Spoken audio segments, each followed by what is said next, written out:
Today, join me as we explore an evil entity called the Bell Witch.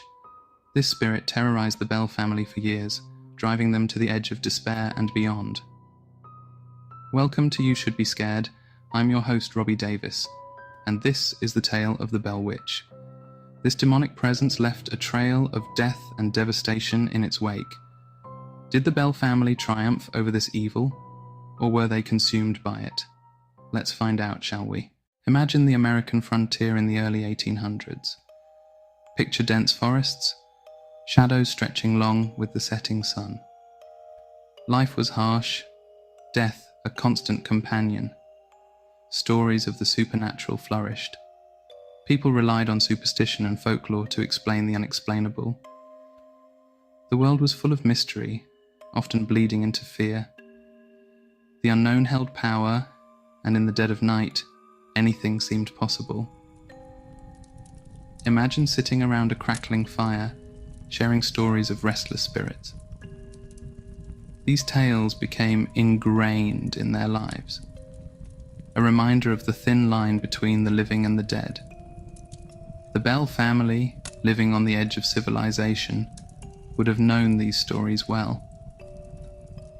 Little did they know they were about to become another chapter in American horror. The Bell family, led by John Bell, were known for their hard work and piety. They lived a simple life on their farm, but as the sun began to set, a sinister force was stirring. Strange noises, like whispers carried on the wind, began to plague their home, growing bolder and more insistent. There were knocks on the walls and footsteps in the hallway when no one was around. A palpable sense of unease settled over the household. As the days turned into weeks, the whispers became disembodied voices taunting the family. The entity seemed to revel in their fear, growing stronger each night. It was as if the darkness itself had come alive, seeping into their home. Betsy Bell, the youngest daughter, bore the brunt of the entity's malice. The unseen force would pull at her hair, leaving behind unexplained scratches. John Bell, desperate to protect his family, sought explanations from the local preacher. Was this the work of the devil himself? The community watched in horror as the Bell family was torn apart by the unseen entity. The Bell family, once a picture of rural tranquility, was now gripped by an unshakable fear. The strange occurrences escalated, becoming bolder and more menacing.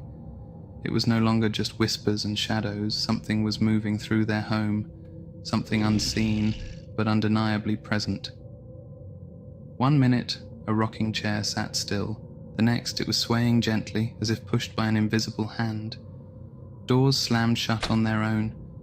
Objects would vanish from one room only to reappear in another. The family dog would cower in a corner, whimpering. The children were plagued by nightmares, speaking of cold, clammy hands reaching out from under their beds. The once familiar shadows of their home transformed into monstrous shapes. John Bell, a man of reason and faith, found himself struggling to maintain his composure, desperately searching for a logical explanation. But deep down, a chilling realization was beginning to dawn. This was no ordinary haunting, and then the voice began. It started as a faint whisper, barely audible like the wind whistling through the trees, but soon it grew in strength and clarity. It spoke to them at all hours, a chilling cacophony of whispers, growls, and screams. Sometimes it sang eerie lullabies, hauntingly familiar yet twisted. It would taunt them, other times it would mock their plight, reveling in their fear, whispered accusations revealing long-buried truths. The entity's attacks on the Bell family became increasingly violent and personal. It sought to inflict physical pain and to assert its dominance over their flesh and blood. Betsy Bell would wake in the night, her body covered in bruises and her hair tangled and torn. Invisible hands would pinch and scratch her, leaving behind marks that couldn't be explained. John Bell began to experience strange ailments. He would suffer from seizures, his body racked with convulsions. At times, his tongue would swell, making it impossible for him to speak. The community whispered that John Bell had been cursed by the vengeful spirit. The Bell family, once pillars of the community, were ostracized, shunned by their neighbors. The entity delighted in sowing discord among the family. Whispers of suspicion turned family members against one another. Imagine dinner, the food turning to ash as the entity mocks your every bite. Conversation was replaced by strained silences and furtive glances. The children clung to their parents, their eyes wide with terror. John Bell struggled to maintain order, to hold his family together. Even their faith was being tested. Their prayers seemed unanswered, their pleas ignored. The entity delighted in their despair, its laughter echoing through the house. The Bells were trapped in a living nightmare, their home a battleground of darkness. As the stories of the Bell Witch spread, people flocked from miles around, eager to witness the strange and terrifying phenomena. Some came out of morbid curiosity, seeking a thrill, a brush with the supernatural.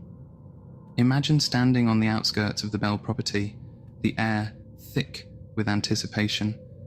Whispers would circulate, tales of objects moving on their own, of disembodied voices, of Betsy Bell's tormented screams, and then it would begin. The sounds of chaos erupting from within the house, crashes, bangs, and screams of the Bell family. Some witnesses claimed to have seen objects levitate, furniture dancing across the room as if possessed by unseen hands. A few even claimed to have felt the entity's touch, a cold, clammy hand that left them trembling with fear. So, among those drawn to the Bell Witch legend was General Andrew Jackson, a man who'd stared death in the face and emerged victorious. A hero of the War of 1812, he scoffed at tales of the supernatural. Determined to debunk the Bell Witch legend, he gathered his men and set out for the Bell farm. He arrived with a swagger, challenging the entity to reveal itself. "I do not fear you, spirit," he cried. Jackson and his men set up camp, their laughter a challenge to the unseen force. But as the sun set, an uneasy silence descended. The horses grew skittish, the dogs whimpered and cowered. Even Jackson's men felt a shiver of fear. One of Jackson's wagons suddenly lurched. "Show yourself, coward!" he roared, drawing his sword. Silence descended upon the camp, thick and heavy, amplifying every rustle of leaves and snap of twigs. The fog, now swirling with an unnatural energy, seemed to press in on them, a suffocating presence. Jackson, his jaw clenched, scanned the darkness, his hand never straying far from his sword. The horses whinnied in terror, their hooves pounding the ground as they strained against their tethers. A sudden gust of wind swept through the camp, extinguishing their lanterns and plunging them into darkness. Then, from the heart of the swirling fog, a voice, high-pitched and mocking, cut through the night. "Jackson." It hissed the name, drawn out in a spine-chilling whisper. The unseen assault continued throughout the night. Jackson and his men, their initial bravado shattered, found themselves under constant attack from an enemy they couldn't see or fight. Invisible blows landed with bone-jarring force, knocking men to the ground. Jackson, his face grim, his uniform torn and muddied, realized the futility of their situation. To remain would be to invite madness, perhaps even death. As dawn approached, Jackson made a decision. He would not concede defeat, not entirely, but he would live to fight another day. News of Jackson's retreat from the Bell farm spread, fueling the legend of the Bell Witch. Some scoffed, claiming he encountered wild animals or mischievous locals, but most believed Jackson had encountered something truly terrifying. Meanwhile, the Bell family continued to endure their torment. The entity, emboldened by its victory, grew in power and malice. It taunted them relentlessly, its voice a constant presence. The children lived in a state of fear. John Bell's health deteriorated, bearing the brunt of the entity's wrath.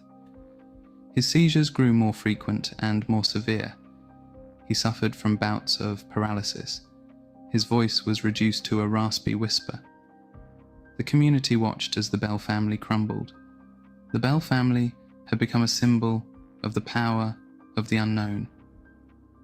The Bell Witch's reign of terror left an indelible mark on Adams, Tennessee. Whispers persisted, swirling like the fog that shrouded Jackson's encampment. Dark rumors spread, whispers of witchcraft woven into the tale. Witchcraft offered a tangible explanation for the horror. John Bell died under mysterious circumstances. A vial of strange liquid was found next to his body. Rumors of foul play swirled, and some people even thought that the entity was responsible and had finally decided to take his life after years of torment. After John's death, the haunting finally subsided, but the legend persists. The true nature of the Bell Witch remains a mystery, a chilling enigma that continues to fascinate and terrify. Was it a vengeful spirit, a demonic entity, or a cruel hoax? The answer, lost to time, continues to elude us. And perhaps, in that uncertainty, lies the true source of our fascination. So, there you have it, my spooky friends. The haunting tale of the Bell Witch. A story that continues to chill and fascinate even today. It's a story that reminds us that the line between fact and fiction, between the real and the imagined, can be blurry indeed. But hey, don't let it keep you up at night. Or do, if you're into that sort of thing. Don't forget to like and subscribe so you don't miss any other spooky shenanigans. Stay curious, stay cautious, and stay tuned for more mysterious tales. And remember, you should be scared.